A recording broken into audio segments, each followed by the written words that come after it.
Hi, Karen.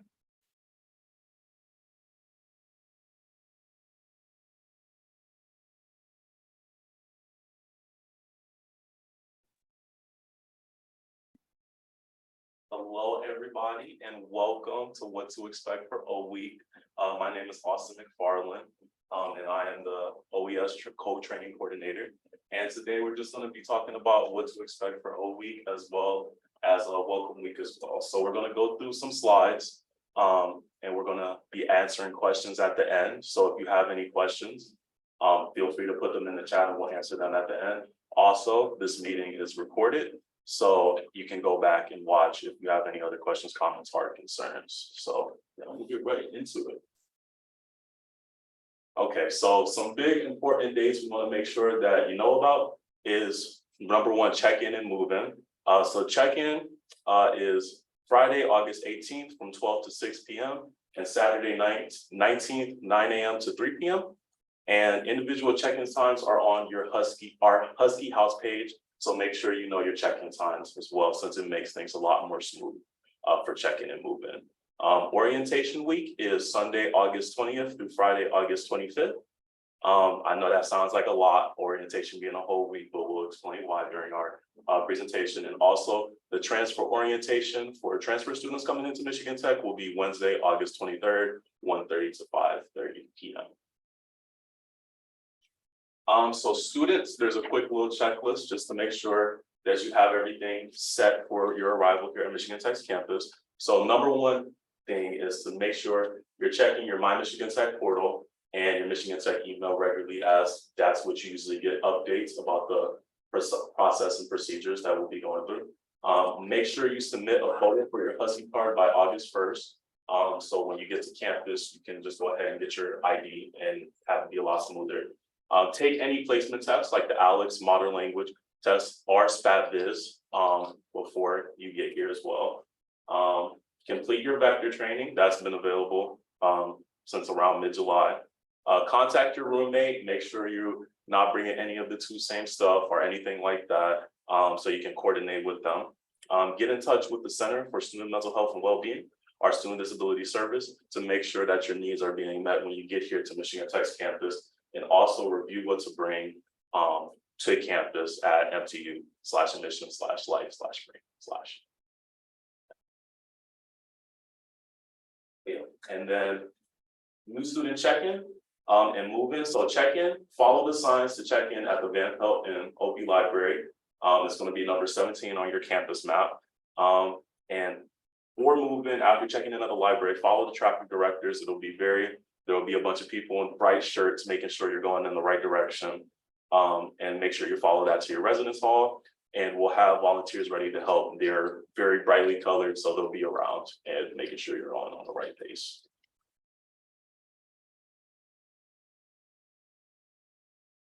Hello, I'm Hollis Aikens. I am the communications coordinator for this year's orientation, and I'm going to be talking to you about support pack orientation. The support pack is any family members, any people who are important to the student who are coming up that are helping them move in and get settled. That can be anyone, that can be a partner, that can be your family, that can be grandparents, parents, anything. It's just whoever is there supporting you. I would also like to note that this is being recorded, so if you've got anybody who's just joining us, everything is going to be recorded and questions will be answered towards the end of the presentation. So support pack, what we've got scheduled is we have student resources and services. We're going to be covering everything that's available at Michigan Tech to students and discuss any expectations and dates for the fall semester. This is going to be Friday evening at 5 p.m. and on Sunday morning at 10 a.m. following meet and greet with the dean. You can check the support pack page on our website, mtu.edu/orientation. We're also going to be going over health services up in the area. We've got the Upper Great Lakes Family Health Center, where you can go and visit in order to check in with them and make sure you got everything set up. If you got any questions about setting up prescriptions, anything along those lines that you might need to get handled, you can go there Saturday, August 19th from 9 a.m. to 11:30 in the morning. We're also going to have providers out and about on campus in order to answer questions along those lines as well. They're all going to have healthcare information packets that you can pick up, fill out, and then bring back. in order to take care of those things. That's either going to be at open house or at later times. You're going to be able to scan your healthcare ID cards at the open house, so you'll have everything on file. As far as the university welcome goes, everybody is invited to join. That's the support pack, students, anybody else who's up there. You'll hear from our president, the dean of students, and all of us here at orientation staff. That's going to be Saturday, August 19th at 6 p.m. in the McKinnis Ice Arena. And then on Sunday, that's when you're going to be able to come and grab breakfast, lunch in the dining halls. It's available for everybody free of charge. After that, around noon, you're going to say goodbye to your students for the time being. Your support hack is going to be able to get home, hopefully safely. And everybody else is going to be busy having fun for the week. We're going to be heading to our first meetings with our orientation team leaders. We'll get into what exactly an orientation team leader means later in the meeting. But that's going to be the first time you're all going to be getting together as a group. That evening, there will be a meeting with your RA, your resident assistant, as well as the rest of your residence hall community. So I'm Skylar Spitzley. I'm the logistics coordinator for orientation this year. And what's special about orientation at Michigan Tech? We have a week-long orientation full of fun for you guys. We have created teams of students based on your major, so you get to meet people based on your field of study, and it's led by a returning student, typically around the same major. So you get to network with people your age and with older undergrad.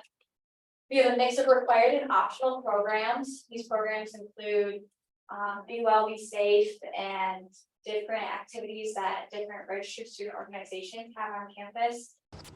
We are investing in you for more than an afternoon. So most colleges do like a day or an overnight orientation. We do a whole week. This is a great opportunity for you to meet your friends and get to know campus right before school starts. It's a week full of information and advice, and it also helps you to start building a community of lifelong friendships. There's people that I've met from OE that I'm so friends with. So it's really cool to be a part of this tech tradition. And for those of you just joining, this is recorded, so feel free to stay on. And if you have any questions, please continue to use the chat. So some orientation highlights. We have departmental introductions and advising meetings at the beginning of a week. On Monday, we'll have a 4-hour block dedicated for you to meet all the people in your department and have time with your academic advisor.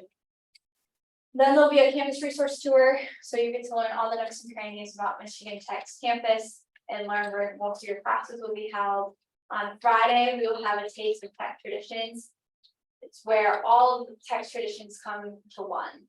So we have modified and scaled events for you to participate in and all Michigan Tech's fun. In our team meetings, you will learn about campus life, involvement, expectations, and so much more. These are scattered throughout the week, so it's not information overload, but those are fun because you get to enjoy learning content while engaging with your peers. In addition, we have highly recommended programs. Those give you a chance to learn about more student organizations on campus, meet more students, and learn about opportunities on campus, which are fun. Next, we have our special programs. So this year we have CL Lindsay coming, who's going to talk about computing in the law. It is one of my favorite presentations to go to. It uses action figures to discuss really important topics, and it makes it really engaging for all students to watch. And then new this year, we have Beautiful Strength. So Annette, she lives in a bus, and her bus goes all around the world, and she takes pictures of you, and it's a very empowering message because you get to write the words on the background of what you mean to yourself. So very excited to have her on campus this year. And Welcome Week and beyond. So the fun doesn't stop with just orientation. We go into Welcome Week, starting with afternoon on the town the Saturday before classes start. So Saturday, August 26th, where you get to go all through downtown Houghton and see all the local businesses and engage with them. Moving on, we have QAnon Day or K Day on Friday, September 9th. So we'll get released early from classes on Friday. And we will all go to Chapel Sentimental Park and enjoy all of the 200 plus RSOs that are on Michigan Tech's campus. And there's also so many more other events throughout the semester. And you can learn more about all week specific events on our website at wmtu.edu orientation. That was our question time. All right, so I'm gonna go through and read from chat. So some of our questions are, if you are unable to move in to the date that you were assigned for move-in, what are you just supposed to do? Hi, and for everyone, my name is Matt Weekly. I'm the Executive Director of the Residential Enterprise. Just to quick answer this question. To start, we have a really awesome system we have put in place with these assigned move-in times. And so we are asking parents and students to do what they can to try to meet those times. That being said, if you are facing some unique challenges, to please go ahead and send us an email at housing@mtu.edu, and we'll see what we can do to try to potentially make an arrangement that would accommodate you. So we do have like limitations in terms of how much we're able to do, but we will do what we can. And it looks like Nicole's kind of already jumped in and answered the question, but the next question was, are roommates already assigned? And yes, for the vast majority of students, the roommates are assigned, and we actually put out room assignments back on June 30th. And so that is also available on your Husky House account, along with roommate information as well. And so for those few of you that may not quite have that information just yet, it is coming very soon. Okay. And then the next question, is it okay for parents to leave on Saturday? Absolutely. You're welcome to stay as long as you can until Sunday, but you are more than welcome to leave earlier. Yeah, no, absolutely. Quick little story. When my dad took me to college, he literally got to Michigan Tech campus and was like, okay, son, I gotta go. And then just left. So right after, so it's, it's really no restraints on so it's okay to leave on Saturday. So, yeah. Yeah, we have more of just that guideline of this is when your students probably going to start being a lot more busy with required events that they're going to have to be going to. So generally, that's when you want to stop setting up the dorm, helping them move in. That's when they're going to be like, okay, I gotta go, I gotta do things. Yes. All right, so the next question is, where do I find the vector trainings? Your students will receive an email to their mtu.edu account. So if they have not already received it, it should be coming shortly. I think they kind of moved back the due date for that training as well. So I think it's beginning in August that you'll start seeing the emails for that. The next question is, where should parents park while their students are at the library prior to moving into the dorms? So that's a great question. There's actually, what's really great about our move-in process is the moment you get to campus, there's going to be staff throughout the entire campus that are going to guide you step by step on what to do. And so once you get to that entry point of the campus, the staff will be guiding you to your first parking location, right very close to the library, so that way students are able to check in. And then immediately afterwards, you enter back into the move-in the move-in route, and then the staff will guide you, and there'll be lots of signs that are going to guide you to that, where we actually it's really fantastic because when you get to the move-in location, we get a bunch of volunteers that come in and we move you into your room within 20 minutes. And so it's very efficient. Lots of people, lots of Huskies that are excited to help you move in, and can't wait for you to kind of settle in. And then from there, we guide parents and students over to lot 24 over by the SDC to parks. That way you can focus on the awesome activities that are going on during orientation. Yes, the next question is, will the dining hall be open starting Friday, Saturday of move-in weekend? Yes, the dining hall will be open. Yes, and they will be free to family or support pack who are with you. Students will not have to tap in until dinner on Sunday. So you guys can go grab a bite to eat, enjoy our new dining services company that we have, and be able to get all of your needs met there. The next question, should all students have their move-in dates assigned?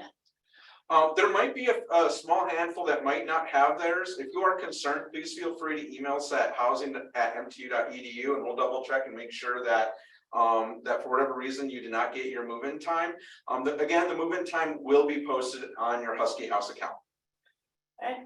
The next question is the half an hour move-in time all of the time we are supposed to use to bring our things into our dorms? Is that for when we can ask questions, get help for other things? So that half an hour move-in time is time for you to come and check in, drive around our loop, get over to that dorm, get your car unloaded, which there will be plenty of people there to help you with that. Get your stuff up to your dorm room, and then we're gonna ask you to move the car into lot 24, come back in and join your Husky and unpacking and doing those kind of things. And there will be people around to ask questions of. When you're in the library, you can also ask any of your questions. You can email us for any other questions too. But yes, that half an hour window is basically kind of to keep us moving in a kind of pattern to keep from getting too congested, right? Nobody wants to stand in or wait in a line for a half an hour. So we're just trying to kind of move things along. But once your car is unloaded and moved, then you have all the time on Friday or Saturday to get your room all set up. And I want to reinforce, there are like the student staff, there's tons of staff inside of the residence halls. They're going to be floating around everywhere. You will not be able to miss a student staff member. And so it's just about like Dawn said, it's just the move-in cycle, but staff are there ready to talk with you, engaging in a lot more than 30 minutes. Go ahead. Yeah, when I was an RA, we used to have competitions on who could get the most mini fridges up flights of stairs. So the RAs and the student staff that are there are like really there to help you. And 30 minutes doesn't seem like a lot of time, but with everybody there and all the help you have, it flows by really. They were brutally efficient my freshman year. Absolutely. Yes. The next question is, do we have to provide a copy of the student's immunization record? I do not believe that we do. If you want to reach out to the Center for Mental Health and Well-being, they can answer that question, but I don't believe that we have it on record anywhere for that. The next question, I will be attending Prep for Tech and will be arriving on time for that. However, my move-in time is still a week after. Will I be able to access my dorm room when I arrive to participate for Prep for Tech? This is an excellent question. If you know you are in Prep for Tech and your move-in time is different, and you should be either contacting the lead for Prep for Tech to make sure you are listed, but then also reach out to us so that way we can update that time, because we will check that roster and then we will make sure that the Husky House is updated accordingly. The next question is, where can I find the link to take the SPAT Viz test? Do I need to take it before I come to campus, or can I take it when I come to campus? So that is actually going to be something that you are going to be doing with your team this year during orientation week. As I understand the process we are going to have this year is, while you are in a team meeting with the rest of your orientation team, we're all going to be taking it together over a Zoom meeting. Well, not together, but in the same room. Those of you who need to take that test will be taking it then. There will also be times later in the week if for whatever reason you can't take it then, or you've decided you are going to be in a major that you now have to take that test. There will be times to make it up later in the week, or if none of the times listed work for you, you can contact one of our staff members in order to schedule a time that works for you, so you have that done. All right, the next question is, how should we sign up for the events like the outdoor adventure program? So this might be an unrelated, but how do we choose electives? Okay, so for week, Skylar, you want to answer that? Yeah, so for the outdoor adventure programs, there should be a link or a button on the orientation webpage to sign up for those. So you can go to the orientation page, or even if you type in orientation outdoor adventure programs MTU, that should come up as well. As for choosing elective events during the O week, you just get to pick and choose. We have groupings this year, so there's a lot more elective and alternative events right on main campus, so you can just kind of bounce around to each one. And it's not like you don't have to sign up for a majority of them. Some of the outdoor adventure programs we have, there are limited capacities, so not everyone's going to be able to go to those. Almost everything else we have on campus, you can go whenever you have the time to. It's you're choosing what you want to do. This is your first week at college. You get to pick. So the next question is, I can't attend the sport pack session on that Friday evening because that's our move-in time. But I want to leave early on Sunday before the one will start. Are these recorded so I can review them late? So I will put up a recording or at least share the PowerPoints on our website, student orientation website support pack page. So at least you can have the PowerPoint from that and be able to access any of the resources. And then if you want to reach out to success at mtu.edu, we can answer any of your questions that you might have that didn't get covered during that time. But you absolutely can leave, and the information is on our website for those. All right, next question. My daughter is attending Prep Protect and is moving in on August 13th. Do parents return for the following weekend for the support pack activities? All right, parents do not need to return for the support pack. Like I said, it will be up on our website. So that way, if you're not here because you're moving your student in for Prep Protect, that is completely fine. And we will make sure that you have the information on the webpage for that. Where can I find out how public transportation on campus and in town work, cost, times, etc.? So if you want to find out anything about shuttle times, there's a really great shuttle service up here. You can Google MTU shuttle, MTU transportation services, and dates and times for how shuttles run up here will be listed on that site as well. Also, there is a Hancock shuttle that started running between Michigan Tech and Hancock that helps serve residents out there as well. Or if your student needs to get out there. And there's also a Houghton shuttle that goes to Walmart and other locations around Houghton if your student needs to. All of these are free of charge for your students to use. Next question is, when can your student get connected with a Success peer for support? I would say right away. You have your RA in the dorms, but you can also reach out to Success at mtu.edu. We have at the Ueno Water Center for Student Success. We have success coaches, peer excel mentors, any form of like success support that you may need can be found at the Success Center. Yeah. So setting up for success coaches, we do that usually the first week of classes. And you can email success at mtu.edu and they can connect you with a success coach that kind of will work with your student's schedule. So just have them reach out to that email and they can get set up. Can you tell us more about the new dining services? Have you sampled their food? Is it better than the previous service? Okay, I guess I'll start this and I'll see if any students have had any of the food during the summer. So we have entered into a partnership with a new dining vendor. They're called Chartwells, and they are delighted and excited to be here on our campus this upcoming fall. And so they are absolutely focus on providing a very intentional dining plan that supports all the needs for our students, their dietary habits and their interests and stuff. And we're so excited about them. They're excited to be here and they're excited to learn more also about the MTU community and the student population. So that way the food, the menu, everything is being catered to that, to ensuring that total student experience. Technically, they've only been here, I think, for the first couple of weeks, but because they started on July 1, just to be honest with you. But so far, we've heard a lot of positive feedback from them from the initial start. But there's some wonderful and exciting plans that they're excited about, and we are excited about it as well. Have any of you guys had it yet? Awesome. Yeah, I've had it this summer. It's good. It's good. It's good. I'm gonna tell you all the truth. Yeah, I genuinely enjoyed it. I don't live in the dorms anymore. I live off campus, but when I was on campus, this summer it was a step up in quality. So I really liked it. And even at one of our, where you can use your pesky dining dollars in the mug, the food there, really good too, and it's by the same company. Yeah, I just went there for lunch today, would recommend.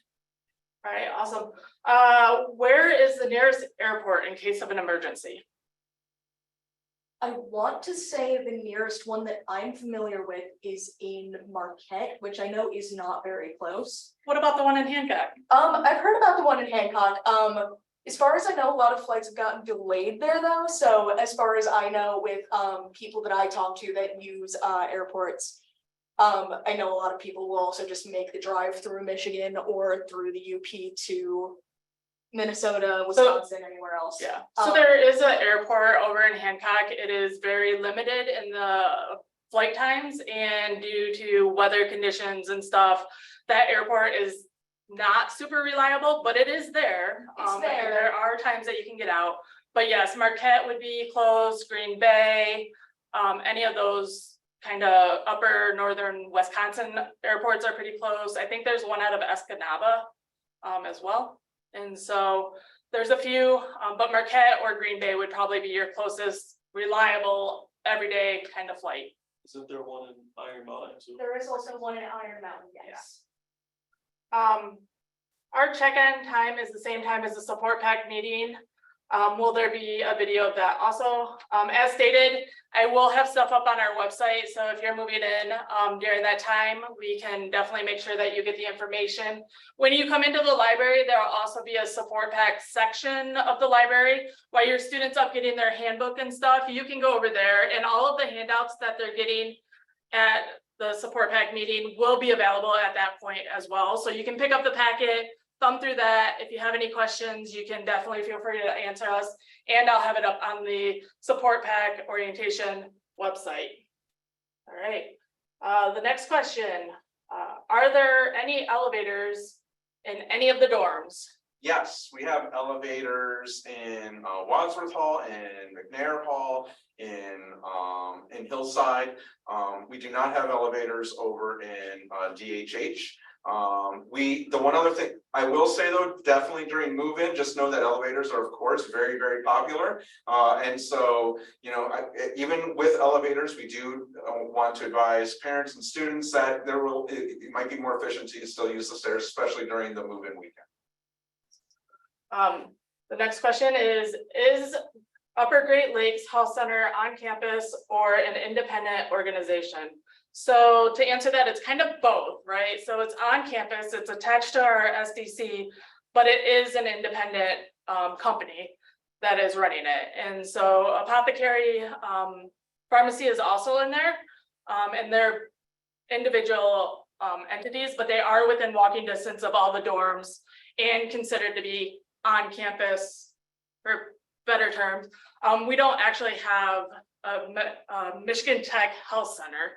We'll use Upper Great Lakes, and they are really great about having walk-in hours for our students and having online access to them and stuff. So they work really well with us, but they are independent.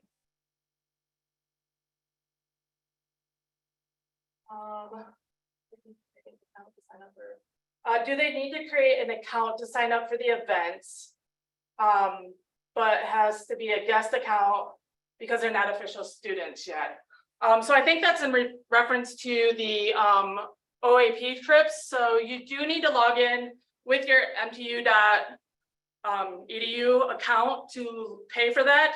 And I do believe that guests can access that. If you have questions about that, call the ticketing office over in athletics because they have all of that information and can walk you through it. Next question. Do we get to pick our remaining courses for our schedules during a week? Usually during O week, we do have the advisors who have open hours in which if you have any concerns about any open slots you have in your schedule, you can go and talk to them during that time to fill those slots. You do get to pick your classes, of course, keeping in mind that you do have required courses that you have to take, but there will be some flexibility in that you have free electives. You also have a whole host of, I think At least in my degree program, I have to take a certain level of upper level classes. That's not gonna be anything you're going to be getting into immediately, I hope. So yes, like register will set out the core classes for your students. I think they register them up to 12 credit hours. But if you're looking to take 15 or 16 credit hours, those are things that you can talk to either during your department and advisor meeting or set up in open office hours with your advisor to kind of talk about the plan and how you want to pursue. I don't know about the students that we have here, but more than 16 in your first semester may be not highly recommended. So kind of staying closer to that 12 to 15 credit hours is where we kind of recommend that you stay for that first semester just to get your bearing, right? Your first time away from home, you're awfully far away from home. The workload for college is very different. Go ahead, Austin. Yeah, and then I think there's also like that conversation that your student might have to have with their advisor, that 15 credits can look very different depending on the types of classes. Like you can have a hard 15 or you can have like an easier 15.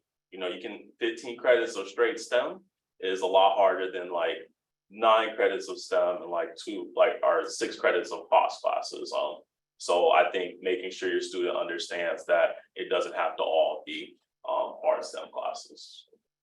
The next question is, what is vector training? So the vector training is our sexual assault awareness and prevention training and alcohol use training. So like the students will get a link, they'll have to watch some videos, kind of go through a questionnaire and do that. Those trainings are required by law. Title IX has worked and got all of these trainings set up, so they are required for all of us to take, but there's sexual abuse prevention class and alcohol use training. All right, next question. Will there be shuttles to and from the lot for move-in? Yes, there are shuttles that are scheduled for where the final destination in regards to where parents and students will park over in 24. And there's also going to be there'll be like a small little map, and I don't remember off the top of my head. I want to say that it comes and goes every 15 minutes. I might be wrong on that, but it is at a frequency. So how long should we plan to attend the support back meeting? I would plan on a half an hour to 45 minutes. And that will depend on obviously how many questions there are, but we'll definitely be around to answer any of those questions. But I would think that about 30 minutes would be good for the presentation part. And then we'll have a Q&A for as long as you guys would like. So we can definitely do that. Is there a charter bus service to the Lower Peninsula? Yes, so USG offers a charter bus to go from Upper Peninsula down to. It goes to Lansing. I've taken it, I think, both my years of university so far, at least for Thanksgiving break. I know they do it for Thanksgiving break, I believe winter break, as well as spring break, I want to say. They start in Houghton, they make a couple stops along the way, but the final stop is in Lansing, Michigan. You do have to pay a fee to use that. I want to say it's a bit over $100 for the round trip, which is often a little more efficient than buying all the gas you would need to take your own car. And occasionally safer for your students depending on whether or not their car can handle the snow, because I promise there will be snow on the ground by Thanksgiving break. There is also the Indian Trails shuttle service, like they're a subsidiary of Greyhound. And you can also, they pick up from the Love Building as well as in Hancock. And it has 2 layovers, one in Escanaba, one in Lansing as well, but it goes all the way through Detroit and Grand Rapids to the Lower Peninsula. So you have that as well. The next question is, what is a good bank to open an account nearby? I don't know what Flagstar rebranded to, but Superior Bank, that's nearby. Breakwater or Break Union, I think, is also pretty close. There's a few banks in the area. I believe there's also a charter over in Hancock, if I'm not mistaken. Yeah, there's a few banks. If you want to look and see what's closest to home, would be an option. I think on campus we have an ATM for Breakwater, South Range, and Superior, I believe. So those are actually on-campus ATMs, but around town, there's several other banks. So it's best to just kind of look at them on your own and see which one works best for your student and you. How do you pay for laundry? So laundry is free. I mean, when I say laundry, I mean the use of the machines. Of course, when it comes down to like the detergents or fabric softener, that is still on the student, but the use of the machines is free. The next question is, are students required to submit health insurance? So students are not required to submit health insurance. However, if they're partaking in like a club or an RSO that requires it, there may be times where you would need to have proof of insurance. But just for everyday student up here, you do not need to show proof of insurance at this time. Next question, is there some sort of transportation to and from the airport in Hancock? There is, for move-in weekend only. We have partnered with the International Programming Services to offer a shuttle that will come to and from Hancock and then also from Chicago. So there is a link on our page that if you want to sign up for that shuttle, there is like a slight fee. The nice thing is if you are taking that shuttle, it will drop you off right to your address. So if you're in WADS or DHH or off campus, like those are options for that, and they will drop you off right at the door if you're flying into Chicago or into Hancock. Thank you, Nicole, for keeping up on links for us. The next question, I read online that laundry is free, but dryers are 25 cents. So that years ago, that was true. It is everything is free now. What building is the support pack meeting in? One of them, the one on Fridays in Fisher, so I don't know what number that is on our map, but Fisher 135. And then the one on Sunday morning will be in the Rose. What time does the support pack meeting start on Friday? 5, isn't it? 5 p.m. Yeah, so then at 5 p.m. When can you get tickets for the charter bus? USG usually sends out an email. I want to say around a month in advance. For you to get tickets for the charter bus. There is limited capacity. I think they have about 2 buses that they send both ways for each of the breaks. You will need to pay like as soon as you register. There's not like a wait list. It's kind of just first come, first serve. So if you plan on taking that bus, I would get a ticket as soon as you possibly can. Next question, what is the best cell service? One that works. Yeah, not Metro. Metro PCS is kind of bad. I have Spectrum, and Spectrum works really well up here. So that. So the great thing about the UP is there's still a lot of dead spots with your phone services. So Verizon, AT&T, and Spectrum are kind of the ones that have the best luck with keeping service up here. But it's kind of a trial and error with services, but we definitely know Spectrum, Verizon, and AT&T are ones that work up here. One of the questions, the next question is, do you have an emergency alert text system for families? Yes. We do. I don't know 100% how you sign up for it, or like it's not coming to mind right away, but yes, you can sign up for alerts. Did you have an answer to that question? Yeah, so if you look on your My Michigan Tech portal, there will be like a little checklist, and it will ask you to update emergency information in the case like that anything's happening on campus, or like we need to do wellness checks for your student or stuff like that. So it's kind of imperative that you make sure you're filling that out. So we have that information for your student. Yes. The next question, what bank is affiliated with MTU? Will there be time to join a bank during move-in so the parents can co-sign? So we don't have a bank that's actually affiliated with us at MTU anymore, but there is downtime on Friday and Saturday that you can go to any of the banks locally and sign up for it. We don't partner with any of them and bring any of them to campus, but like I said, Friday and Saturday, there's time that you can kind of go out and do that before they get into orientation. Yeah, I just want to add one quick thing. The ATMs on campus are the credit union, Breakwater, and so again, not affiliated. Those just happen to be the ATMs on campus. Are parents required to attend anything during move-in or day or weekend? I wouldn't say you're required, like encourage, just so you know what's going on, but if you trust your student with relaying any important information to you, then I would say you're all set. How do we order ice tickets for the hockey season for our student? So hockey games are free for all students up until the first 750. After that, you go to the ticket office and it's $5 per to get in after that. But you can also go on to the Rec Services website and log in using your Michigan Tech ID. And I believe that you can purchase season tickets that way as well.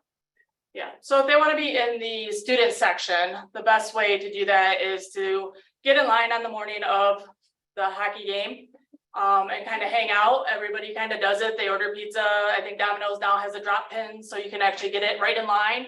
And then like they said, it's $5 after that if they don't make the 750. So that is the way to do ice hockey.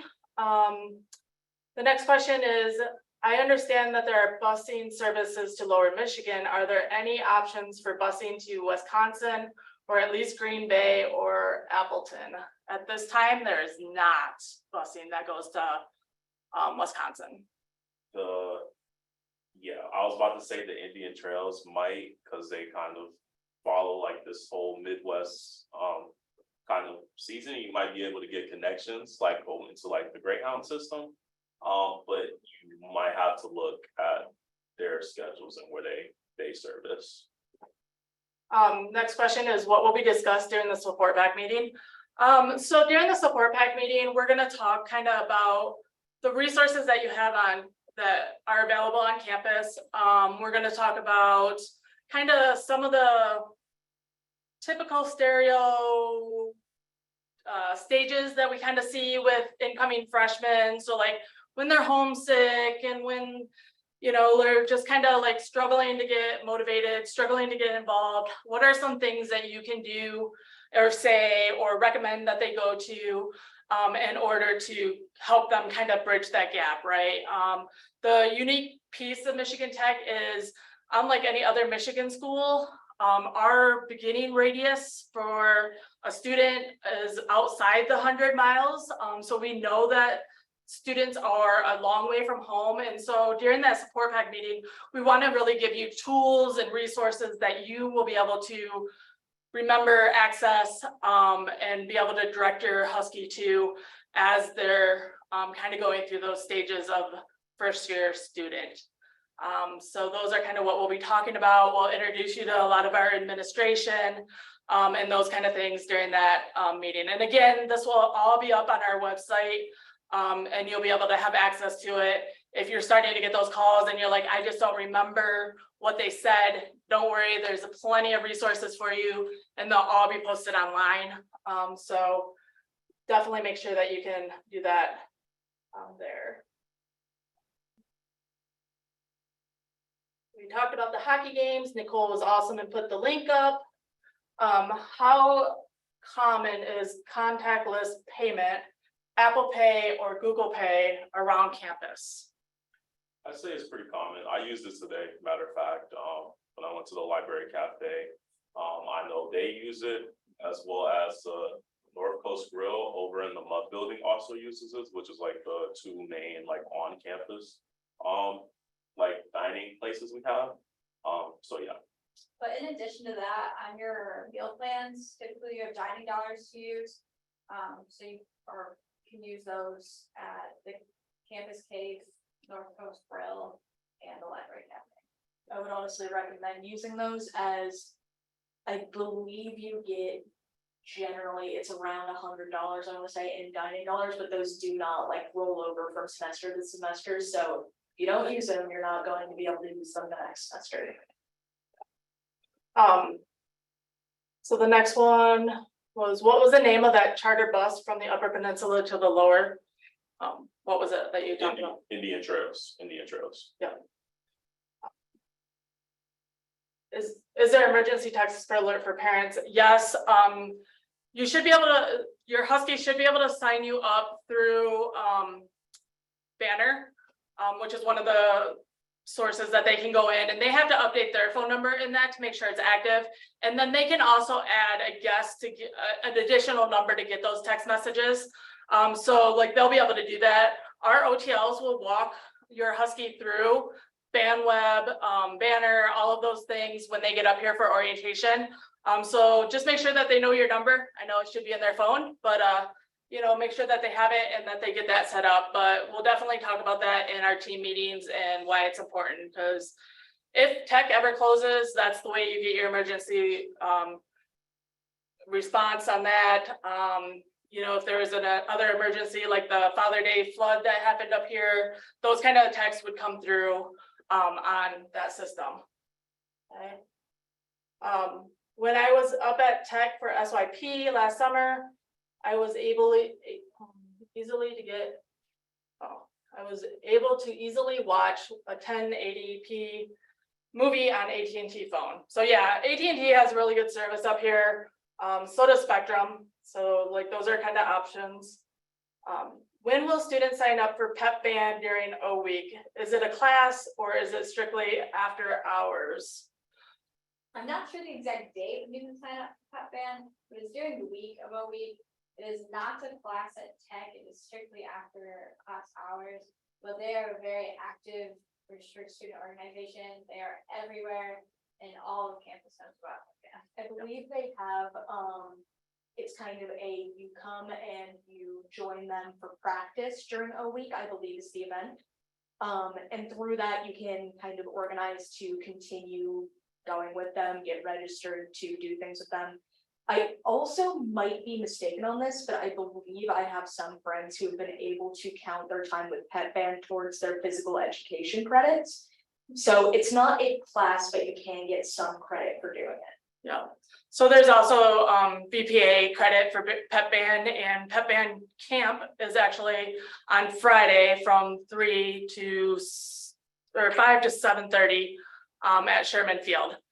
So if they're interested in being a part of our pep band, that would be the way to go. I would also check the VPA website because they do have announcements on there for pep band, jazz band, concert band, and all of those things. So definitely check that out. We love our pep band. Next question, are kitchen amenities in the dining halls open like or at all hours, like the microwave? So we do have kitchenettes in, I believe, all the dining halls. I only ever lived in Wadsworth Hall, so I can only really speak on their behalf. Each floor has a couple kitchenettes in Wads that are open 24 hours, as long as you're not being super loud. It shouldn't cause any issues. Like if you're there late at night, there's a microwave, there's a stove, there's an oven, there's a sink, there's a small fridge that's generally used for like, sometimes your residence hall is going to use their housing funds to have an ice cream party or something like that, so they might keep the ice cream in there. You can also rent out like cooking equipment from the front desk of any of the dining hall or dorms. Is the rec center accessible to anyone? Yes, so the SDC Rec Center is open to everybody. You just have to tap in with your Husky ID card. Up there at the student development complex, you have the pool, the multi-purpose room, the fitness center, and the ice arena. But then in the dormitories themselves, there are the quad core fitness centers, which you do have to pay for. But each dormitory has its own gym set. Right. So access to the SDC is part of the Experience Tech fee. So I've seen a lot of parents asking like, what is this Experience Tech? That is the fee that gets you opportunities to go to every event at the Rosé. It gives you the opportunity to use the SDC and the tech trails. without a fee. It is also, there's several things that partakes part of. So that way you're paying the fee up front and then your Husky can just go and attend all of these awesome events that we bring to campus. So definitely worth it. Thank you, Nicole, for the link to the quads. How do you use your dining dollars? So your dining dollars are going to be accessible through your Husky ID card. So there are going to be vending machines on campus. There's also going to be kind of these tap access points when you are using your dining dollars, say in the library cafe, in the cave in the basement of Wadsworth, or at the MUB North Coast Grill. And you're going to tap your Husky ID card, and that's going to be able to transfer over your dining dollars. I believe you can go through the Michigan Tech app, which you can download on your phone to check how many dining dollars you have left. Alternatively, I know on the vending machines, or sometimes if you get a receipt, you can check how many you have left there. And just something quickly to add to that, we mentioned earlier that the dining provider is new and they have a lot of great ideas for other potential ways for utilizing dining dollars. So we encourage students as you come in, just pay attention. You might hear about different things that are popping up throughout the year. The next question is, does AAA road service have good coverage from MTU to the bridge? And is that the best road service up there? So like anything in the UP, it takes a minute, but they do have coverage. Most of the towing services do work with AAA. So but depending on where you are between cities, depends on how long it'll take them to get there. So AAA does work, but you still might be waiting a minute because of the lack of cities up here. All right, how does Xfinity work for cell service and data? There's a comment about it Yep. using the same towers as Verizon, so it should perform the same as Verizon. Yeah, this is a Spectrum area. So as most of you know, it's either Spectrum, Charter, or Xfinity. So this is a Spectrum area, so there may be some hiccup there, but they do use Verizon, so it's possible. What is the amount of credit hours required per semester for club involvement? I believe you have to have at least 12 credits. That makes you an active student and it helps you with financial aid. And it calls you as a full-time student. So to be a part of club involvement, I believe that you have to be able to. So the minimum would be 12 credit hours then to join any club.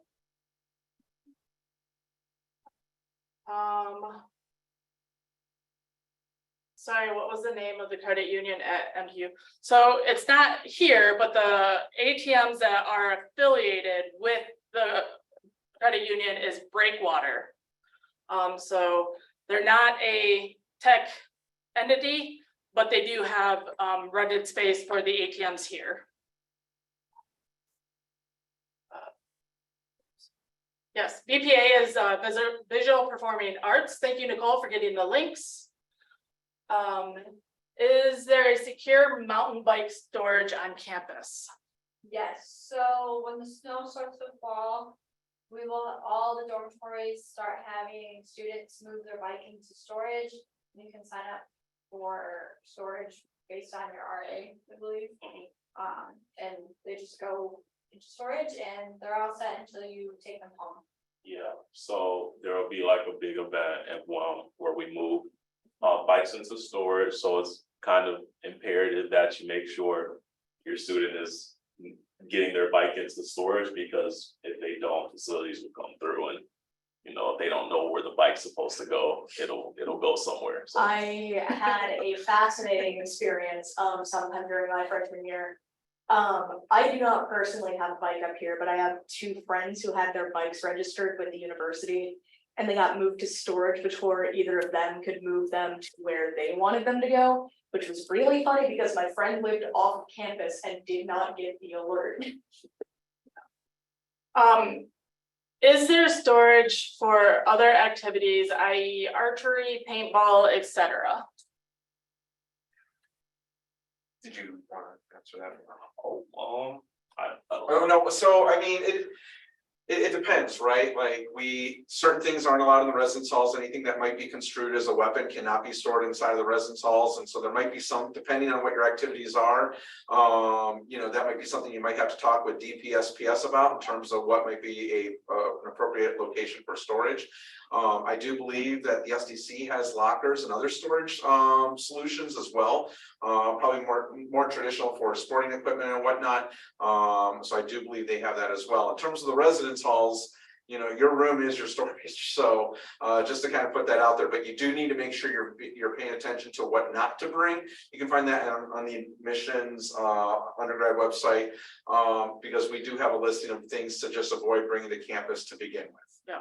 So if you are a hunter and want to bring a gun for hunting, it does need to be locked up at public safety. I think the bow and arrows for archery also need to be locked up at public safety. But again, they're open 24 hours and you can register it all with them and they can work with you. Paintball, you can have them, skis, they fit, that kind of thing. So it depends on what else you're bringing up, really. So the next question is, when does the ski resort generally open? We are deciding if we need to pack gear during our initial move date. Yes, it snows up here, but it probably won't, the ski hill itself probably won't open until earliest, right around Thanksgiving. Otherwise, it'll definitely be open at the start of spring semester. So like this past winter, it was very mild and it took them a while to get going, so it didn't even open until January.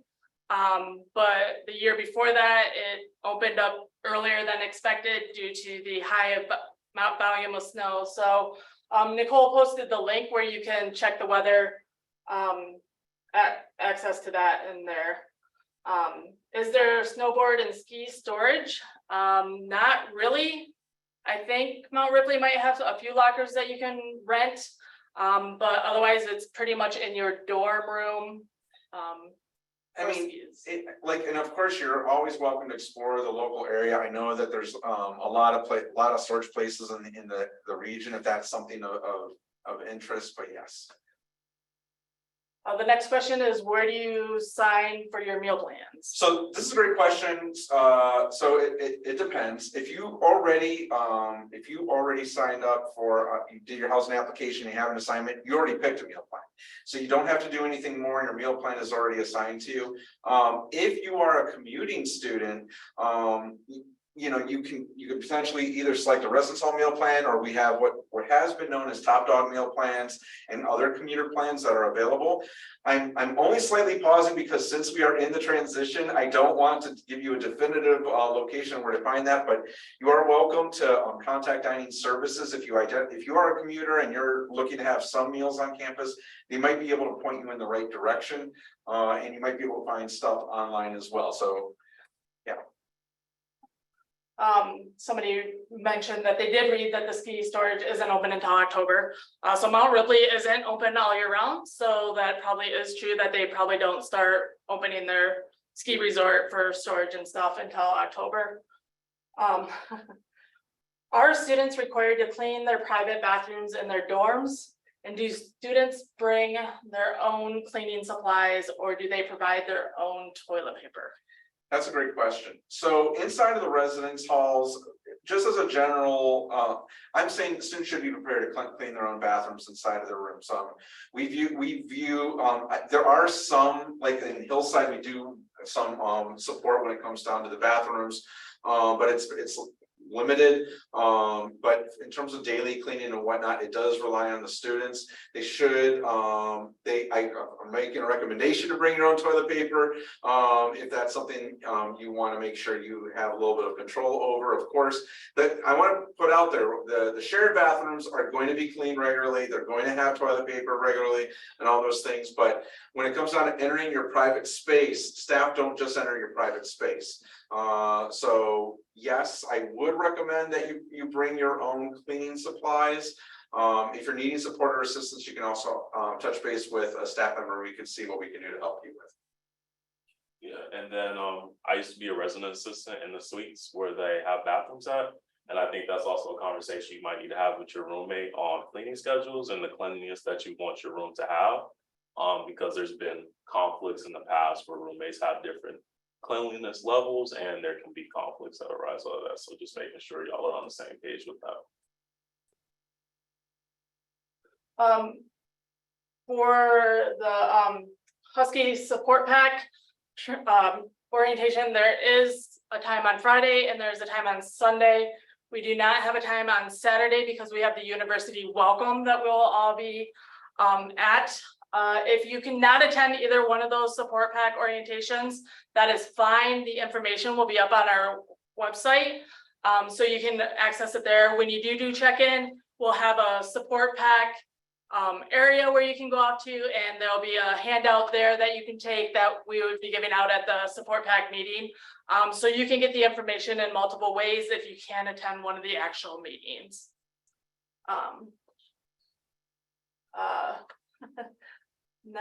Next question. If my roommate decides not to attend Michigan Tech, does that mean I have a room to myself? That's a great question. No. So as we go through, not just during summer, but during the academic year, we are going to have requests for students to move into the residence halls or move into a specific room. And so if your space comes available, the expectation is that you are leaving one half of that room unoccupied, untouched, because at any given moment, we could have a person that we need to assign there. Now we do what we do our best to try to give notification as soon as that happens. I mean, sometimes as soon as like, okay, well, I'm going to just pop up there, and we still talk to them and say, well, can you give us a few hours to give that notice at least? So if you do know your student is moving out, I will tell you that you should be fully prepared to have another one move in.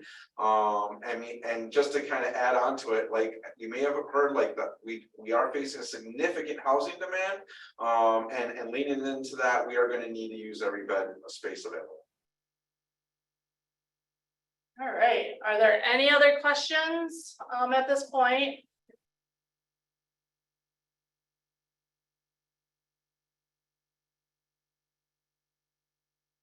Is there a place to store dirt bikes for trail riding in the winter? So if you're talking about like the dirt bike racing, gas using type of dirt bike, no, there's not. If you're talking about like the e-bike or a mountain bike type thing for your dirt bike, then yes, we have storage inside during the winter. Okay, so when will students receive their ID cards on move-in day? It will be within the packet that you will get when you check in. It'll be in a folder along with your schedule book. Will be your Husky ID card and your orientation ticket for team name tag. Oh, In addition to that, if there's any issues with your ID card, I believe Michigan Tech IT services will be at the library at the time and can help you get that sorted out. yep. So if you haven't done so already, make sure to upload your photo before August 1st. That is when they'll do the big batch print of all Husky IDs, and those will be ready and good to go. The minute they pick up their packet, they'll walk over to IT, tap in, and they'll be all set to go. If you don't get it uploaded by August 1st, that is okay. The Husky camera will be there and they will print it off that morning or that day when you move in on either Friday or Saturday. So the next question is, do freshmen have their own bathrooms or community bathrooms? Most students will have community bathrooms. There are some suites in quads, so those will be the private bathrooms, but everywhere else on campus are community. Absolutely correct, and just setting reasonable expectations. Those suites are typically highly in demand, especially from our upper class students. So just to put out there, vast majority of first year students will be having a shared community bathroom experience. My son has not received his roommate assignment. Is there an idea when or how this information will be available to him? Great question. So the information will be located in the Husky house, and so When it comes down to the assignment, there should be an assignment there along with that remaining information. If there's not remaining information in there, what we're doing on a regular basis is we're taking in applications, and with the applications that are coming in at this stage, we're still trying to be intentional based off of what a student may have filled out in their housing application and preferences. So that way we're not eating harmony, but we are trying to match to the best of our ability. And then we'll be making those placements. So in terms of when it will be available, if your student hasn't gotten their assignment yet, I would say we're planning on having the next batch of all assignments done by August 1. And kind of going from there. So I would say if you're still feeling like you're missing information by August 1, please be sure to reach out to us and we'll check in to see what's going on for you. All right, Skylar, what is the size of the incoming class? So the class of 2027 is 1,546 incoming freshmen. And then we have another 150 transfer students. And then we have another 89 athletes coming in. So we're about 17 strong. We are coming for Prep for Tech. Will we be getting information? Will we be getting the information then that other parents will get at move-in? Also, can we talk to someone about medical coverage? So okay, just to put out there about the Prep for Tech piece, we sent out, we being the housing office, we sent out information about general move-in. Any early arrivals, whether it is an athletic group, whether it is Prep for Tech, you should be hearing directly from that program in terms of where they're going to be, what time they're going to be there. Like I said earlier in this conversation, make sure that your move-in time on Husky House matches what you believe is your organization's move-in time. If it doesn't, that means we don't have it on record that you are coming in on that day. So what's on Husky House is kind of the master record. So keep that in mind. So I can cover that first half of the question. Yes. So Prep for Tech is organized by a College of Engineering. And so orientation does not have anything to do with that process. So if you want to get the information, it will be up on our website for parents and support packs to get that. To talk about somebody's medical, you can go to UGL up there. They will be happy to meet with you and answer any questions that you have at that time. So if you're coming up on Friday before Prep for Tech, you can get in there and talk to them about questions. If not, if you go to Upper Great Lakes, you can email them any of your contact information. And if you don't hear back from them, if you reach out to success@mtu.edu, we can get you connected with the provider that we work closely with for campus. One last quick thing I wanted to add about if you are an early arrival move-in like Prep for Tech or athletics or whatnot. We've been talking a lot about all the different features that happen during move-in day. There's not move-in volunteers during early arrivals. If you are here early, we will make carts available and tools to the best of our ability, but ultimately speaking, parents and students move in on their own. So I wanted to put that out there. We talked about that route earlier. That does not apply if you are an early arrival student. No. How quick do Amazon orders usually come? Anywhere from like 2 to 3 days to a week. Depends on if it's through Amazon or if it's an independent seller. They're also, depending on the residence hall you're living in, there might be a little bit of a holding time between when the package gets there and when the front desk services are able to get it into your mailbox. And depending on when that is, it might be a time where you're in class and you can't come pick it up right away. So that's the next, kind of ties into the next one. Where do we pick up packages and food deliveries from on campus? So you pick up packages at your front desk of whatever dormitory you're staying at. Usually it's like Hollis said, it's a little bit of a delay between when you're able to pick up the package and when it's actually delivered, because the mailroom does have to get it sorted out, but it's usually not longer than like you'll get it within the day, and they'll notify you as well.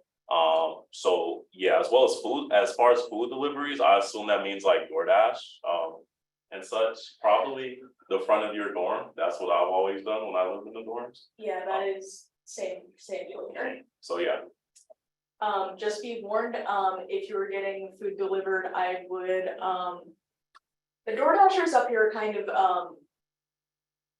they're reliable, incredibly so. If you are door dashing in a blizzard, I don't know how they do it, but they do in fact still deliver during those weather conditions. How do students receive mail? Is there a mail room? So for mail, kind of tying back into the other two questions, you go to the front desk and your key, you have a mailbox. I was in DHH, so we had a key that went to our mailbox, we could get mail, but if you have packages or large mail, folders or whatever, you would just ask the front desk and you would have to sign something and show your SBA card. How much time should we plan to show up at check-in before move-in? like was said before, you get the 30 minutes when you show up for move-in, and that's so we can just keep getting moving along, because we're moving in about 1,700 people, about 15. So we're moving in a lot of people, so we want to keep things progressing. I hope that answers your question.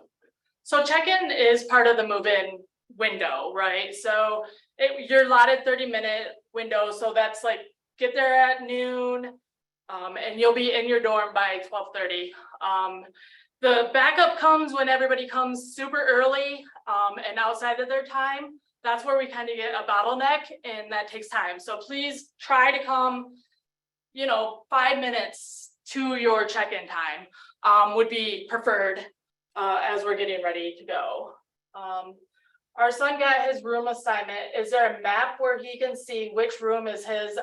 He is in DHH. So you can find a lot of information about every single residence hall on our website. We do not have the full floor layout when it comes down to each and every individual room. DHH is, once you've kind of figured out where you're at, it's not a hard building to navigate. I promise you. At least that's my opinion. I don't know if the students feel differently. So we'll kind of guide students along the way, and you'll kind of be able to pick it up. But if you're kind of curious in terms of a tour, amenities, like a video tour, please feel free to check the website. I also know that at least for Wadsworth Hall, previously, there was a general floor plan. You do not get a map of your individual room, but at least for Wadsworth, previously there had been a map detailing where in the building, situated in conjunction to the kitchenette and laundry room, for example, what number your room is in relation to there. So the next question, what happens if roommates don't get along? I can speak to this. So I was a resident assistant for 2 years, and usually when roommates don't get along, we go into a mediation plan. So they'll sit down with their RA, and they'll try to figure out try to figure out a solution for whatever the problem is. And that's usually the first step in that. And then as it goes on, it kind of progresses, and steps might need to be taken. There have been times in the past where people have wanted to switch roommates, and with housing, as Matt Weekly kind of pointed out, that's a little difficult due to the housing constraints. So we're really big on trying to help mediate the problems between the students, and the residents assistants are trained for that. So yeah. Yeah, absolutely right. One of our biggest part of the whole experience, the developmental experience about this whole thing is being able to live with someone different than you. And so, we do work with our students, and the big focus is the challenge of learning to live with someone who's different with you, and developing those competencies and those skills to do it. And so, as Austin mentioned, we have a huge, wonderful support team that is well trained to kind of help coach that process to develop those life skills. And so we work with them, but yes, we don't you have to go through that process. It's not like an opportunity for an immediate switch, because for us, it's about learning to work through that conflict. The next question is vector training live in-person training, or is it an online program? Vector trainings are all online. It's a module. You'll watch some videos, do some quizzes, You can kind of go at your own pace. You can log in and log back out, and come back in and start where you're at. And it shouldn't take them more than an hour to do both of them. Just kind of working through them at their own speed. Next question is, do students need carpet in their dorm rooms? If so, what size? I mean, no, carpets in all of the dorm rooms, but if you want a rug, just to make it comfy for you, you are more than welcome to, and that, the size of it is up to your personal preference. And it's like your roommate and you talk about it. That's again, that's a lot to the student. You, I believe, can check the dimensions of the room to give you an idea for like what size rug you would need, depending on your dorm situation, and which building you're living in. I know you can find that like on MTU's housing information. Are the windowsills and DHH big enough to hold a box fan, or do they need a fan on the stand? Box fans are great. I recommend getting a box fan before you move up here because Walmart will be sold out. It will also be sold out of all school supplies. So get what you can at home, but DHH windowsills are large enough for a box fan and extra stuff as well. That piece of advice I was just given, that is like probably one of the biggest things that you're gonna like get it at home, because the Houghton Hancock community will be swamped when it comes down to those kinds of purchases. And especially since when you hear Houghton, you think of the snow, but August reaches 90 degrees and you will be sweltering August and early September. So get a fan while you can, especially downstate or wherever you call home, because Walmart will not have it. That is one thing, is Walmart is our only major store option. So they do a really good job at trying to stock for the influx of students coming in, but it still gets pretty empty. And I know not everybody can, and do your best, or have them delivered. The next question is, I'm having trouble sizing my Husky photo for my ID. Is there an easy way that's recommended to do it? Like Oliver kind of said, they use the art website. You could also Google image resizer and, type in the dimensions that you need for your picture, and that should usually work. So this next question, what are must-have school supplies to get at home? Up to the student. I'm old school. I like notebooks and pens and highlighters and all that. So a lot of my stuff I transfer over year to year. But like if you like electronic version stuff, I know a lot of students like having their iPads and Rocket books to write down things to digitize. But just a lot of school supplies up here in general just go out really fast, especially like your notebooks and pens, other like basic stuff. Anything that you get before coming up here is beneficial. Like Skylar said, it is up to personal preference. She's old school. I personally bring my laptop to every class and take my notes that way, and that's worked pretty well for me. It's entirely up to what your student is going to need. I would highly recommend, if you're going to need notebooks, papers, binders, pens, pencils, highlighters, any of that stuff, try to get it downstate if possible. It will be limited in supply towards the beginning of the school year. And I'm gonna throw I'm talking more of the residence hall stuff, but like sheets, Echelon twin sheets, like that will be sold out probably pretty fast over at Walmart as well. Like like the mini fridges, the microwaves, those ones will probably be a hot ticket item as well. And so just trying to think of those super big popular things, and of course box fans that were mentioned earlier. Laundry baskets are another thing that go quickly. Somebody didn't plug that there are other stores here. Yes, we have the co-op. Yes, we have local stores and boutiques and stuff like that. However, the big like name store, like we don't have a Target, we don't have a Meijer, we don't have a Walmart. Well, we do have Walmart, that's all we have. But those are like for those big things. There are, Jim's Food Market and Walgreens and that kind of stuff. But like for your department store shopping, it is Walmart. It's Walmart and bust. Does FedEx and UPS both deliver here? Yes, they do. And so does our post office. They're out all the time.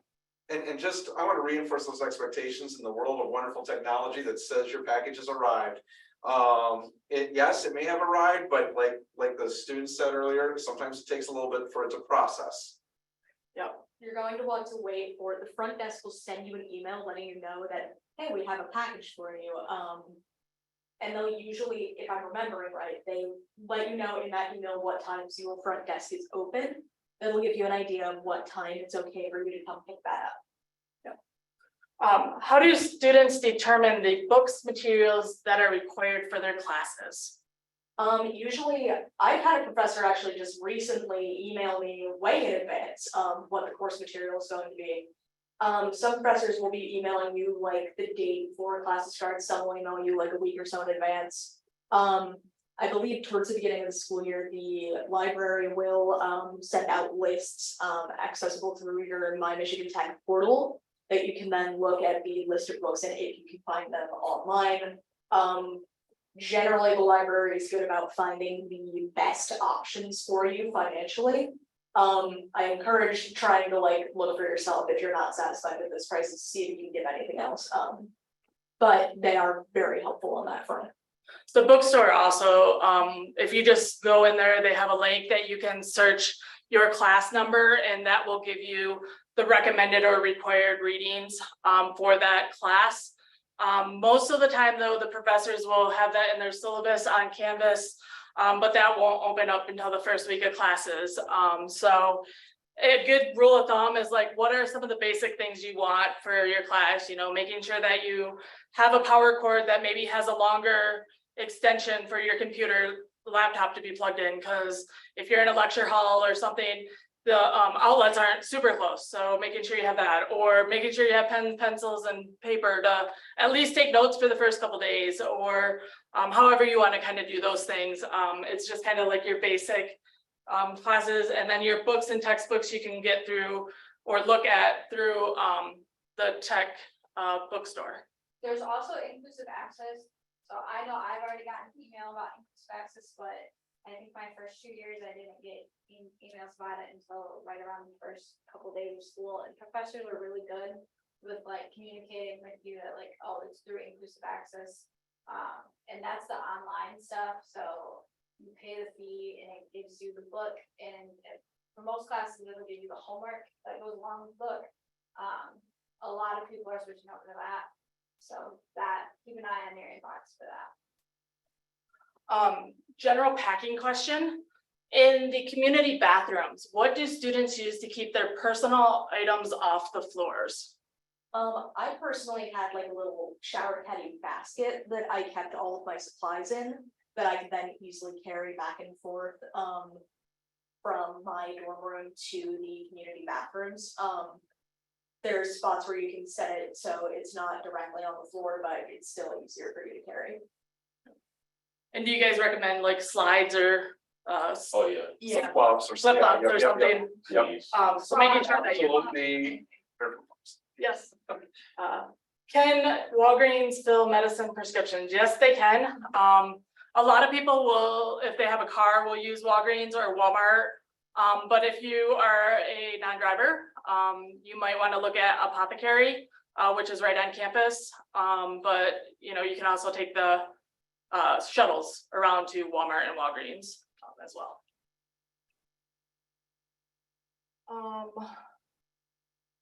Is there Ethernet in the dorm rooms more reliable than Wi-Fi networking? I read somewhere that wired Ethernet was up to 100 MBs, and that sounds slower compared to most networks these days. Can someone confirm the Ethernet is slow? Nerdy dad already bought switch and ether cables. Yeah, I can answer this one. I felt like the Ethernet in the dorms when I stayed in Wadsworth and McNair was still pretty reliable. And I played video games and stuff on my computer and all of that. And I felt like it was still pretty reliable. It was some years ago, so I can't remember if 100 was that exact speed. That sounds about right though, so, yeah. It might not be fast, but it's certainly going to be more reliable because sometimes I haven't used an Ethernet cable and sometimes the signal will just be a little bit wonky on occasion because the incoming class is 1500 and we have that almost every year, and so there are a lot of people using the network and we're a bunch of nerds, we all like our games. And I think it's like, kind of like a feasibility thing too, because 1,000 megabytes for all thousands of students would be a little tad bit expensive, I would imagine. So, yeah. Oh, and I'm just gonna add, we have a lot of student gamers on campus and there's a lot of people that are able to successfully game. I've not heard a ton of complaints honestly about the internet at all. Again, we're a tech campus and this might be a little TMI, but like I can tell you, like we have a very strong infrastructure plan, partnered with IT, where we are every year updating something in the residence halls related to our internet speed and technology. And so we have this plan that we have worked out with them here in housing. And so we continuously work on that as well. How thick are the mattresses? Not sure how deep pocket I need to buy for the extra large sheets and mattress pad. That's a great question. I do not know the measurements of our mattresses. So I would potentially look on our website and see if we have that on our website. But yeah, I think just a standard long XL twin would be fine. And it also depends on how thick your mattress pad and stuff would be. Yeah. Question about parking.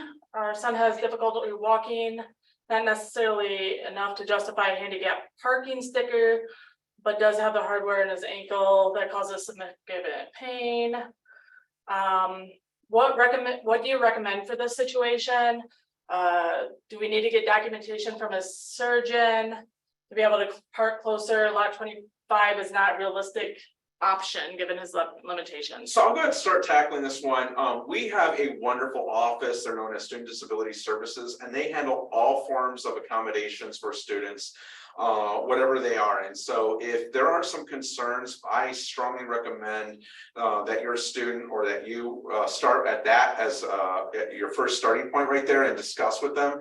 Because what this office will do is they work with the variety of different offices across campus to let us know what kind of accommodations are necessary. And this does a couple things. One, it keeps your students' information private because that communication stays solely with the accommodations office. The only thing that other offices will hear about is that this is the accommodation that needs to happen. And so, like looking at this specific case, if an accommodation was approved through the accommodations office, they would work directly with transportation services, and then your student would be able to connect with them and know what that accommodation is. So that would be my recommendation. They have a strong staff over there that are this is what they work with. Yes.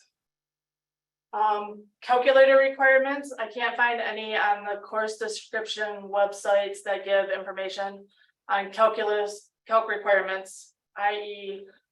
Texas Instrument 89 for Calculus 1. Is that good? But yeah, anything above a TI 84 is gonna be great. TI 84, TI 84 plus, TI 89. I think the Inspired. Inspired's pretty good. Pretty good, like all of it is acceptable. I also believe the library has some calculators you can borrow in case of emergency. Depending on the professor, I've had some who have had spare calculators just in the event of an emergency again. I want to say that some majors will have like on the what should I be bringing, they in those specifications will be like, you should have this model of calculator or better. Yeah. That's actually a really great point. The library here at Michigan Tech offers a lot of emergency services if students need them for technology. If a student needs an emergency laptop, they can check out a Dell for 2 weeks while they're getting theirs fixed or repaired. We have extra chargers. My freshman year, my charger broke and a new one wasn't gonna get here for another week and a half, so I just rented one out or borrowed one from the library, and it was in a 4-hour segment, so I just said, return it. And those services are free. There's no cost to the students to borrow from the library. I think that's also part of our experience tech.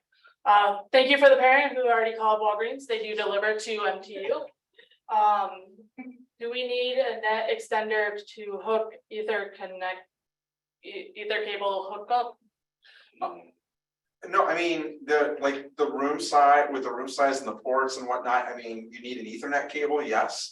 I don't know if I want to say 10 feet or 15 feet or right, like, I mean, that's plenty, but you do not want to bring any additional devices to try to boost that. Yeah, don't bring any like Wi-Fi routers or anything because it interferes with the Wi-Fi that's in the dorms and such. So that's kind of a no-no. As far as like that, you can just bring an Ethernet cord and plug it in, so you'll be fine with that. Yeah, you're able to rearrange the furniture within reason to be able to access the Ethernet port and make it feasible for it to reach your desk, so I wouldn't be too concerned about it. All right, if my student is in band activities, is there a way to watch from home? I know a lot of the visual performing arts productions that they've put on have had, through like the Michigan Tech websites, have had a lot of their performances available, as the VPA department is pretty understanding of the fact that parents and families and support packs are proud of their children and want to see that, even though, you know, it's not entirely feasible for you to come up and see every production, as at least for my family, that's a 10-hour commute. And I love them dearly, but I do not expect them to do that.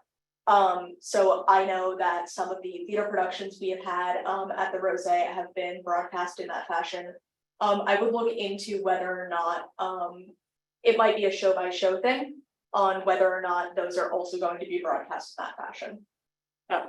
Nicole, our lovely side note taker, has put the link in the comments, but yes, VPA does offer live streaming of most of their concerts.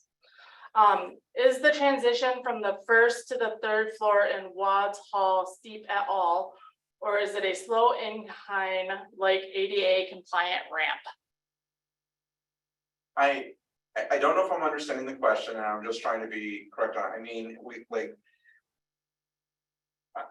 I mean, there are steps that go from the first floor to the third floor. Wadsworth is unique in that, like, you have like kind of that first floor right there that comes out. But then there's also, it's kind of, I don't want to call it, I mean, it's kind of split level, like, you know, because on the back side of it, you know, there's an elevator that goes up there and you can go out higher up. And so I don't, are either of you catching? Yeah, I think it's on the third, there is a path that goes from one of the first floor exits up to the third floor. I'm not sure if it's ADA compliant, but there is a pathway there. Yeah, the great place to go for answers of those kind of ADA questions is to students with disability services. They can answer all of those questions about ramp specific stuff and any buildings that do or do not quite meet the ADA guidelines due to when they're grandfathered in. So I would start with students with disability about those questions. Can I bring a heater, or do you recommend heated blankets? Please do not bring a heater. And here's the thing, it's first off, the halls get toasty. So I will put that out there. You don't have to worry about, the only time it gets like, yeah, maybe a little when we're in between seasons, because when we turn the heat on, it's on. And so, you know, we do a very close analysis of the temperature and what, you know, the night and daytime temperature before making that decision. But I've not heard of anyone having a hard time with heat inside of the rooms, if I'm to be blunt with you. But, you know, we really need it. We stress to try to make sure to bring, to refrain from bringing things that might have heating elements. To the extent possible. I mean, of course, there's some things that, you know, like we talked about microwaves and stuff, and it comes down to fire safety. So do not bring it like a space heater or anything. To add on to that, I think my freshman year, we had the window open in our dorm in the winter because it was too hot. So you really don't need heated blankets or a heater. Yeah, my second year, same situation. Me and my roommate were roasting alive through the winter, so we had the window cracked, we had a box fan going all winter long. Yeah, I don't think that getting warm has ever been the problem in the dorms. It's getting cool enough for that. Dorms do not have AC, that is correct. Get your box fans. Box fans and circulating fans are the best. Are there outlets close to the mattress part of the loft bed? Or do you recommend bringing extension cords or longer chargers? So just quickly, I do not recommend extension cords at all. I mean, keep it to a surge protector with a longer cord rather than extension cord, just because those can be problematic as well. I've not heard of any major issues when it comes down to outlets. I can't speak for every single room on campus, I'm gonna be blunt, but you know, it comes down to sitting down, strategizing with your roommate in terms of how things are plugged in. I mean, if the students have any practical advice they want to provide when it comes down to that, every hall is different. I've gotten surge protectors that have multiple outlets, and I've used like command strips or something to that effect to kind of install it at a point where it is closer to my lofted bed. That where you can just get, the only thing I've really ever had plugged up in near the lofted bed has been my phone, and for that I've had a little like bedside tray that clips to the side of the lofted bed. And it has like a thing that holds like the extended, like ridiculously long charger cord that I have, that kind of just holds it in place up there near my bed. The next question is, what other laptops do you recommend? So laptops are very program specific.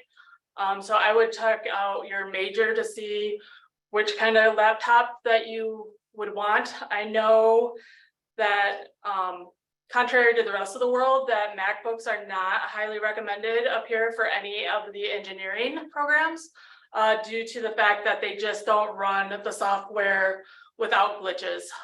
So it is program specific more or less on what ones you bring. So I would just go to your major and look at what they talk about and reach out to the advisor if you have any more questions. I believe with the BPA department, they might recommend Macs because you're going to have easier time with like the Adobe Creative Cloud with MacBooks than you are with say a Windows machine. Again, it really depends on what department you're in, what college you're in, what major you're in. Check those requirements. They will let you know what specifications your machine needs to meet. Is there room for students to have a PC at the desk in the dorms, or is it recommended to only have a laptop? I built a PC when I was in the dorms and there was room for it. So yeah, you should be all good on that if that's what your student wants to use. Oh yeah, we have a lot of students that have a lot of pride about building PCs and getting them really nice and whatnot. There absolutely is space for that. Can you use the Ethernet to switch to get more than one computer connected? Yes, you can use a hub, because there's a question after this about there being one active Ethernet port or port in the room. So I believe you can use a hub to get more than one connection for your students. Next question, can we bring a Dyson AC? No. That was So- quick. So I mean, and if you want a little bit more, like here's the thing, like air conditioners, like there's a wide variety of different reasons that we can't have air conditioners in the residence hall. The power draw on the space, the installation itself, and then you have like, you know, like every AC is made differently, and the type of materials that are inside it. It's absolutely not. We cannot have air conditioners in the residence halls. But that being said, I know what people said about like maybe for the first couple of weeks, we can have warm days, but that is going to stop quickly. So after those first couple of weeks, when we start hitting September, we might have the occasional day, but it's going to be leveling out pretty fast to fall weather. Can we have items shipped now to our students' dorms before they move in? It's still a little early right now. So like we do have, I'm pretty sure we have instructions on our website in terms of when you can start sending stuff. I would recommend that you wait until at least August. before starting to consider that. And then if you want to reach out to us in advance and coordinate, like not every little thing, but I mean, if there's something big coming, so that way we're generally aware of it. But right now, I would not recommend it, until we hit August. Yeah. You want it to be delivered like close to move-in as possible, because otherwise it's a chance that it's gonna get misplaced or any of those kind of things. So definitely wait a few more weeks. I know it feels like we're almost there, but we do still have a little bit of time. Are standing fans okay for dorms? Yeah. Yeah, any kind of fan is fine, like if it's a desk fan or a window fan or a stand fan, those work. It's just the AC that starts to pull too much energy, that we start running into problems for. I've personally had both like a smaller rotating fan like near my desk or up on like the tray near my lofted bed, as well as a box fan sitting in the window. I've also seen some people who have like 2 box fans stacked on top of each other at their windows. It really depends on how much you think you need. Are humidifiers recommended or allowed? Like, So, I mean, I'm gonna say it depends on, I've seen some humidifiers, it feels like you have to, throw some gas in there and whatnot and it runs. I mean, if you're talking about like the small ones, like the little plastic ones that might sit on a dresser, those should be okay. If you're looking for one that's a strong power draw, we might approach and say, listen, that might be a little too much for the space. I know I personally, in one of my dorms, we got one because depending on where you're at, it can get kind of dry, so I would wait and see how you feel about it, and then look into getting a humidifier if you feel it's needed. can you have a resin 3D printer in your room along with the curling chamber and the ultrasonic bath for cleaning parts? That's a Michigan side question.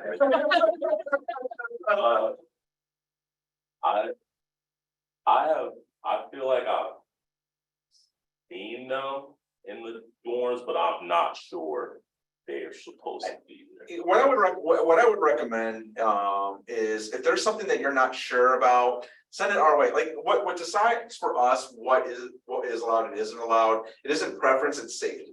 And so we need to look into the safety of it. And one of the first things I do is if anyone brings a product that we're not sure about ourselves, we run it by our environmental health and safety team who looks at it and tells us, well, here's the reason why this can happen and this can't happen. And they're the ones that inform us to say, look, you can't have this inside of the residence halls because of the X, Y, and Z. So if you're having if there's something that we isn't quite on that list of what you can and can't bring, and don't hesitate to send it to the housing at mt.edu, and we'll take a look into it and see if we can if it's something we can let happen. I also believe there are 3D printers on, I want to say, the 2nd floor of the library. Yeah, second floor of the library and in the MUB and the makerspace. Yeah, there's places on campus where you can use a 3D printer, because boy howdy was that a tech question. Yes. Yeah, so, and then also, right, like you're sharing a space, so like how much space does all of that equipment take up? So you would want to talk with your roommate about that too. Any transportation available from the airport to Michigan Tech? So yes, IPS has offered up a shuttle.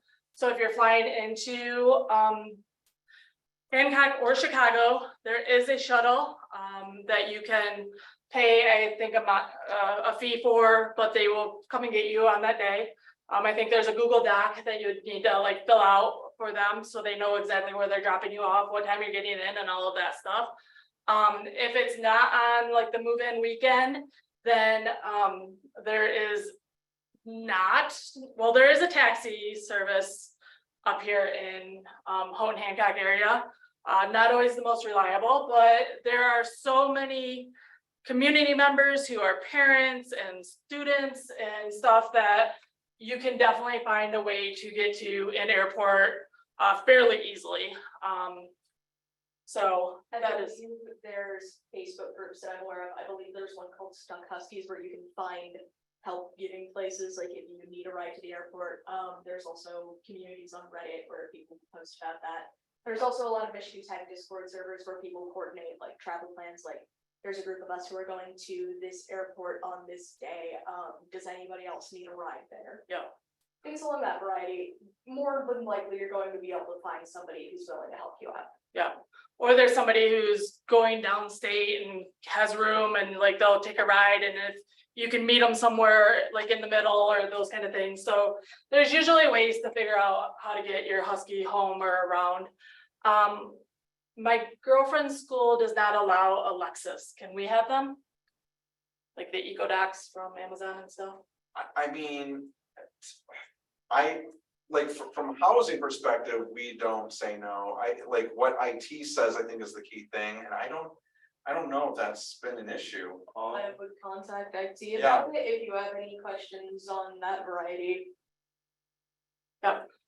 So IT is a great place. IT help at mtu.edu can answer that question about Alexis. And then we will also look into that and have it posted on our frequently asked questions website on the orientation thing. What? I was saying they just get a little wonky because the Michigan Tech Wi-Fi is like a shared network, and Alexas usually operate on private networks, so it might get a little. That's why it gets a little weird. So yeah, everything about Michigan Tech, I see. Makes sense.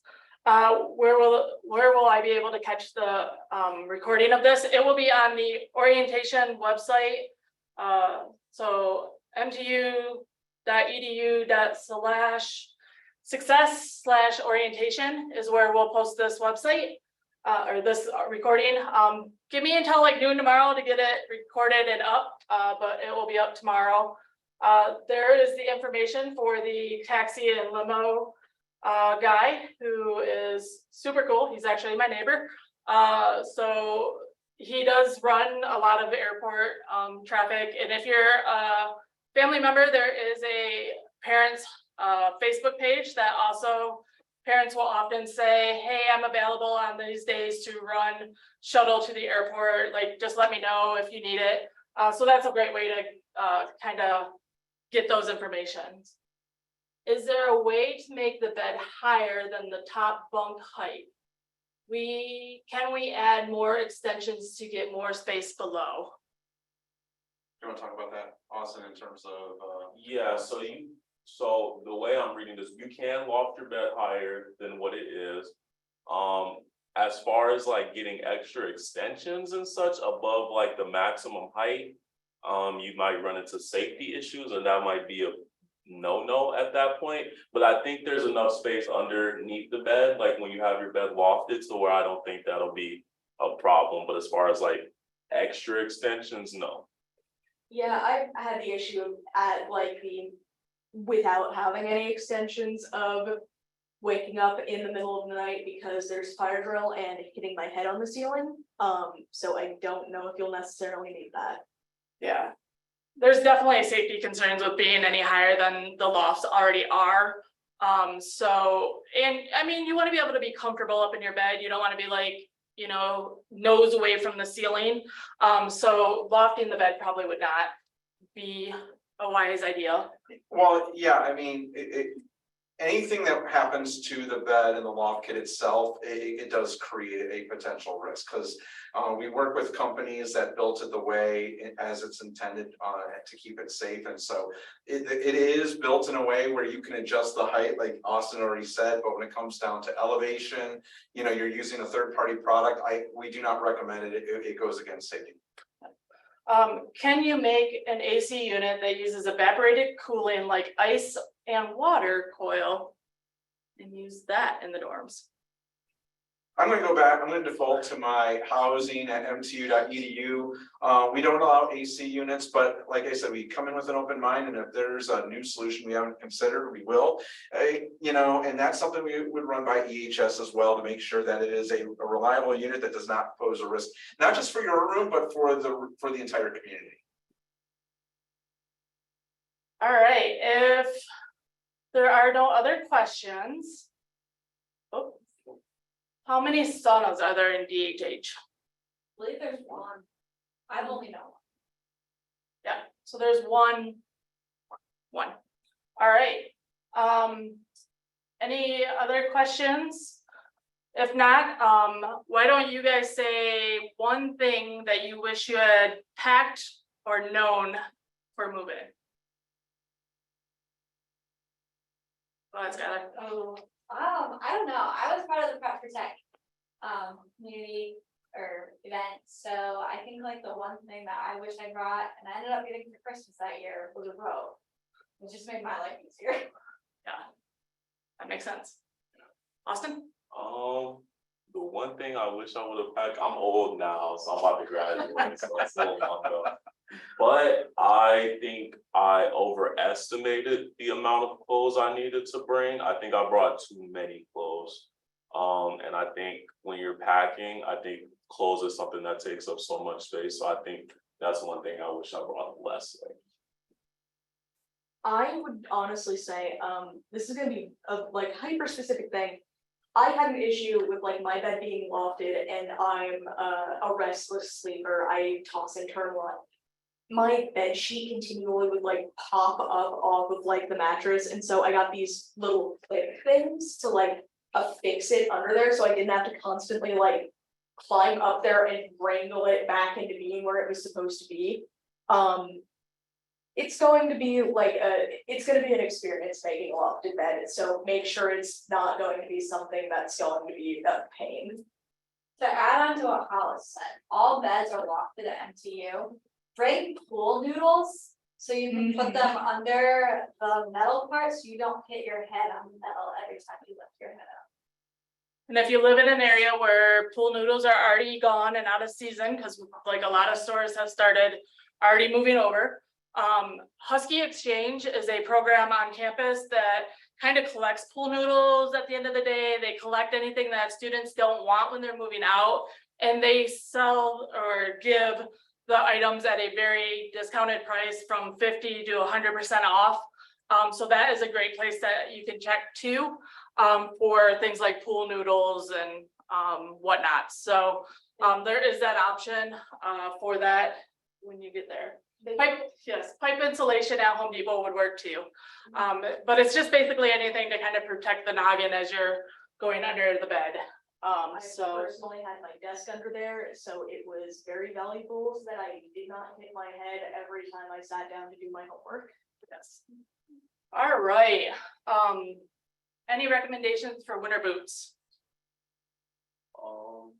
Truthfully, as much as you think that you need winter boots, the only time I use mine is for pro ball. And I have muck winter boots and they work phenomenal, but I wear tennis shoes in the winter. Because they do a really good job. They do. Keeping campus really clean. Anything like that closes off like at the ankle or like closes off like on your foot. A lot of people I think wear Timberlands, and I think they wear Timberlands like where they're kind of oversized, so they have like a gap between their foot and like their calf or whatever. And sometimes snow can get in there. So I think anything that closes off kind of tight, I think is good. So I want to say that I have a pair of water resistant boots from, I want to say, Land's End, that are my go-to shoes all winter just because they keep my feet warm and dry. They were also my broom ball boots. I was not very good at broom ball, but they did keep my feet safe. Yeah. So boots, I mean, it depends on how much time you're gonna be spending outside. If you're snowshoeing and that kind of thing, you're gonna want something that's a little bit better rated for being outside, but to be real, running to and from classes, it's mostly gonna be tennis shoes or something that you can quick pull on to slide your foot in and out of. Something waterproof you can also wear inside comfortably. Yeah, I wear cat boots that are waterproof and they work just fine for me. I think waterproof is the key word there, just to keep your feet dry and comfortable. And you can also get spray on your tennis shoes to waterproof those too if you want to go that route. but you'll see people wearing shorts in the winter, shorts, tank tops, blizzard conditions. It makes no sense to me. I know a guy who wore fuzzy Crocs year round. So flip flops or Crocs, what work best for showers? I love my Crocs. Crocs. Yeah, I had a pair of slides. it's personal preference. Either way, whatever you're comfortable in. Some people don't like the tongue between the toes. Some people prefer the croc, which is more of a full coverage. So it's a personal preference. Just wear something. Just somebody, Cover your feet. yeah, cover your feet and make sure that they're semi-slip proof in that. All right. One last call. Anybody have any questions for today? If you do not, our contact information is up there. You can contact us and we can answer any of the questions that you guys have. And if we don't know where, we can definitely find where to direct you to. Registration adjustments for freshmen. Yeah, so during O week, there's open advising hours with their advisors. So if they have any other changes to their schedule they'll need to make at that point, that's what they'll go talk to.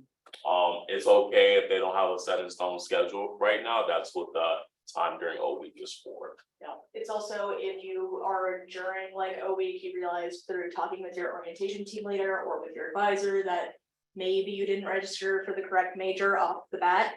You're also able to talk with your advisor about switching your major. It's not going to be like the end of the world. It's like week one, you're already changing your major. I promise. Yes.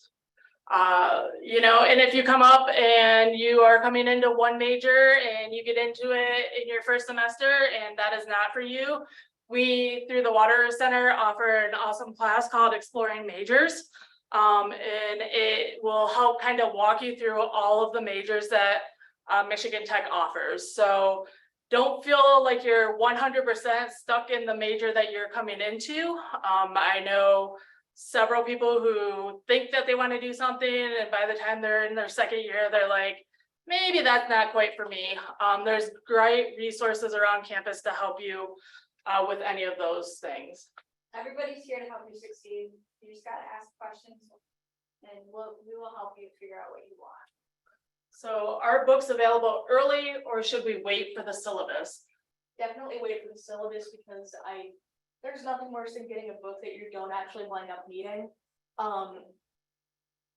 If there's any opportunity for you to get in touch with people who have taken the specific professor and course that you're going into, they can probably give you some pointers, but there's no guarantee that they haven't changed the syllabus since then. A student tip too as well, make sure you keep an eye on the Michigan Tech Marketplace on Facebook. A lot of the times there'll be like people selling their old books as well. So, you know, yeah.